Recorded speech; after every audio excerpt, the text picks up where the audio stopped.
সুপ্রিয় সুধী, নমস্কার। আমি ডাক্তার পলাশ, কর্মরত আছি মেডিকেল অফিসার হিসেবে রানিক্স ইউনানি ল্যাবরেটরিজ লিমিটেডে। আজকে আমি খুব গুরুত্বপূর্ণ একটা টপিক নিয়ে কথা বলবো, সেটা হচ্ছে ড্রাগ রিঅ্যাকশন। দৈনন্দিন জীবনে আমরা বিভিন্ন সমস্যায় ডাক্তারের শরণাপন্ন হই এবং বিভিন্ন মেডিসিন আমাদের গ্রহণ করতে হয়, কিন্তু কখনো কখনো সেই মেডিসিন আমাদের ক্ষতির কারণ হয়ে দাঁড়ায়। ভুলভাল মেডিসিন বা ডোজের তারতম্য হলেই আমাদের দেহে রোগের বিরুদ্ধে কাজ না করে আমাদের আরও ক্ষতির দিকে নিয়ে যায়। কখনো কখনো ড্রাগ রিঅ্যাকশন মানুষের মৃত্যুরও কারণ হয়ে দাঁড়ায়।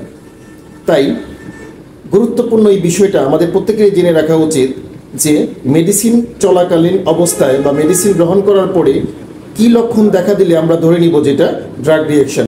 তো চলুন আজকে জেনে নেওয়া যাক ড্রাগ রিঅ্যাকশনের কিছু লক্ষণ।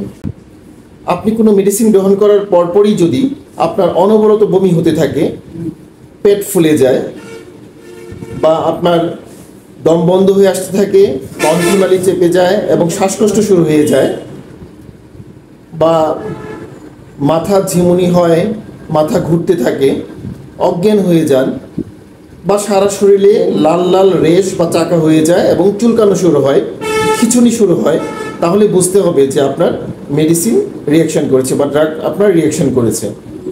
তাৎক্ষণিক আপনাকে তখন কোনো হসপিটালাইজ করতে হবে বা কোনো ডাক্তারের শরণাপন্ন হতে হবে।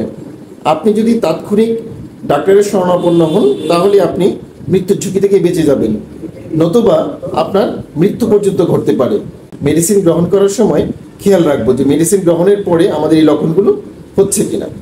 মেডিসিন গ্রহণ করার পর যদি এই লক্ষণগুলো দেখা দেয়, তাৎক্ষণিক আমরা মেডিসিনটা অফ করে দিব এবং নিকটস্থ কোনো রেজিস্টার্ড চিকিৎসকের শরণাপন্ন হব।